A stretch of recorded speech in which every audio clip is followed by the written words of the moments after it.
नमस्कार बंधुरा बेंगल जानकारी यूट्यूब चैनले सबाइके स्वागतम। आज आमरा देखब मोबाइलेर माध्यमे किभाबे आधार कार्डेर नतून आपडेट एसेছে সেই আপডেটটা আমরা কিভাবে চেক করব মোবাইলের মাধ্যমে। আপডেটটা কি, ধরো তোমার আধার কার্ড হারিয়ে গেছে, সেই আধার কার্ডের নাম্বার কিভাবে খুঁজে পাবে?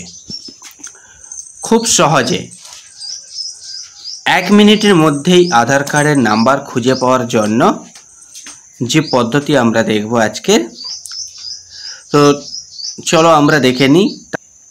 তো প্রথমে গুগল ক্রোম ওপেন করে নিতে হবে মোবাইলের মধ্যে। এরপরে এখানে আমরা আধার বলে সার্চ করব, আধার কার্ড বলেই আমরা সার্চ করে দিচ্ছি। সাথে সাথে দেখো uidai.gov.in এই যে ওয়েবসাইটটা, এই ওয়েবসাইটটা চলে আসবে সামনে এবং এখানে দেখো মাই আধার, এই মাই আধার ওয়েবসাইটে যেতে হবে। যাওয়ার পরে এখান থেকে আমরা একটু নিচের দিকে আসব, এখান থেকে তোমরা ভেরিফাই অ্যান আধার নাম্বার এখানে ক্লিক করে দাও। ক্লিক করে দেওয়ার সাথে সাথে এই রকম যে পেজটা আসবে, এই পেজের মধ্যে 2 নম্বর অপশান রয়েছে, দেখো আপগ্রেড রয়েছে, রেট্রিভ আধার নাম্বার ইআইডি এসআইডি। তো তোমার আধার নাম্বার হারিয়ে গেলে তুমি কি করবে, এই জায়গাটায় রেট্রিভ আধারে ক্লিক করবে। যখনই ক্লিক করবে সাথে সাথে এখানে তোমার এইরকম একটা অপশান চলে আসবে, সিলেক্ট 12 ডিজিট আধার নাম্বার অথবা 28 ডিজিট এনরোলমেন্ট নাম্বার। তুমি কোনোটাই খুঁজে পাচ্ছ না, তার জন্য তোমাকে কি করতে হবে, এখানে দেখো আধার নাম্বার আমি সিলেক্ট করে দিলাম, আমি আধার নাম্বার খুঁজে পেতে চাই। তার জন্য এখানে এন্টার নেম অ্যাজ পার আধার, আধার কার্ডে কি নাম ছিল সেটা তোমাকে সার্চ করতে হবে, এখানে টাইপ করতে হবে। টাইপ করে এখানে তোমার ডেট অফ বার্থ দিতে হবে, তোমার ডেট অফ বার্থটা কত তুমি এখানে বসিয়ে দেবে।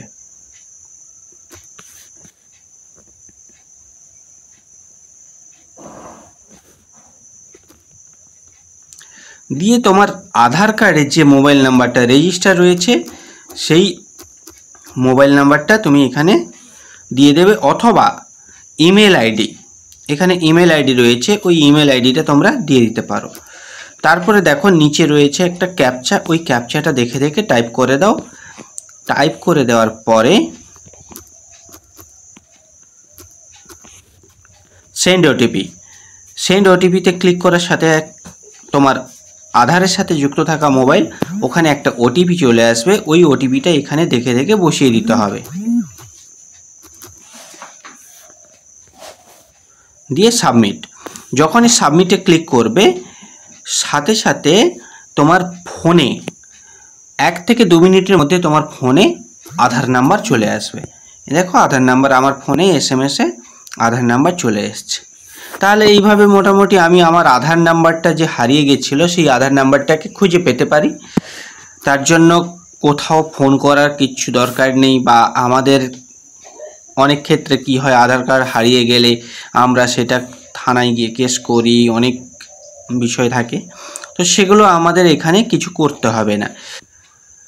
তো যাই হোক, আমাদের এই ভিডিওটা দেখে যদি তোমাদের হেল্প হয়ে থাকে তাহলে অবশ্যই করে আমাদের চ্যানেলটা সাবস্ক্রাইব করে রাখো, পাশে থাকা বেল আইকনটিতে ক্লিক করে দাও এবং সবার সাথে শেয়ার করে দাও।